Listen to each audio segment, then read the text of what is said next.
So I had to actually go back to school earlier than when school would normally start in the fall, and for RA training. So I was there pretty much for, I think it was like 2 weeks, 2 or 3 weeks before school actually started. Probably 2 weeks, I can't remember. So my senior year was very, very busy. I was an RA. I was taking about 21 credits or something, which was insane because I was very determined to graduate. And because I had do that year in St. Croix, I missed the opportunity to like even out my credits.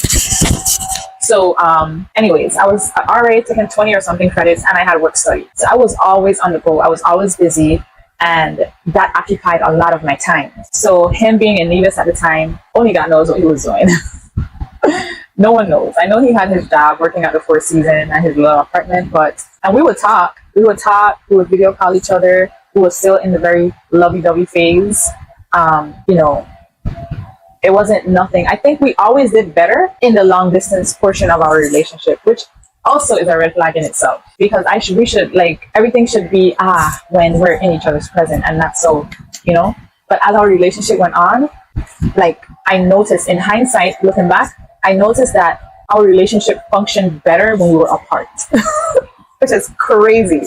Yeah, that was my senior year. Nothing really jumped off as it pertains to our relationship, but he did come up for my college graduation. So he came to Florida, and while he was there, he stayed with me in my dorm room, because remember, I was an RA, so I had my own room and my own personal bathroom, because the dorms that I lived in, the RAs had actually really nice big rooms.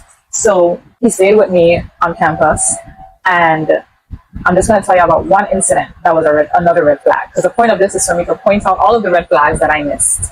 So I remember I went to get my hair done for graduation, to take my cap and gown pics, and also for graduation day.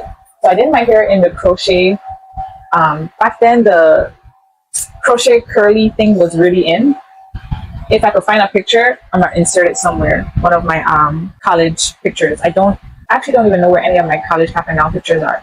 But if I find one, I'm going to insert it. So I got it done in that curly thing. How the woman did the curls was horrible. It was so bad. I came back to the dorm like so upset. And he was like, I tell you, stop pointing them things in your hair, you know. Like, it was kind of like, he was just like downing me and not making me feel any better. And I had already found a solution, because I was going to redo the curls myself, because normally I did my own hair back then anyways. I don't know why I spent money to go and let somebody mess up my hair. I remember after I redid my curls, I had finally liked my hair. I had liked my own hair.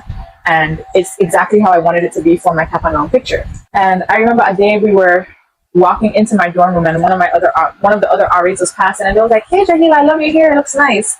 And he said out loud, "Don't lie to her." I was so embarrassed. I laughed it off. I was like, he's so silly, you know, like, I kind of laughed it off, but I was so embarrassed. And when we got in the room, I was so mad. And he was like, "What do you want me to do? It don't look good." Like, he was just like very nonchalant and just mean about it. Yeah, that was that. That's another incident. So yeah, that was that. That was pretty much the majority of our long distance relationship. It was while I was in college. After I graduated college, I did move back home for a year and did my master's, and he was still living in Nevis at the time. But we both had decided that we were going to move to Florida. So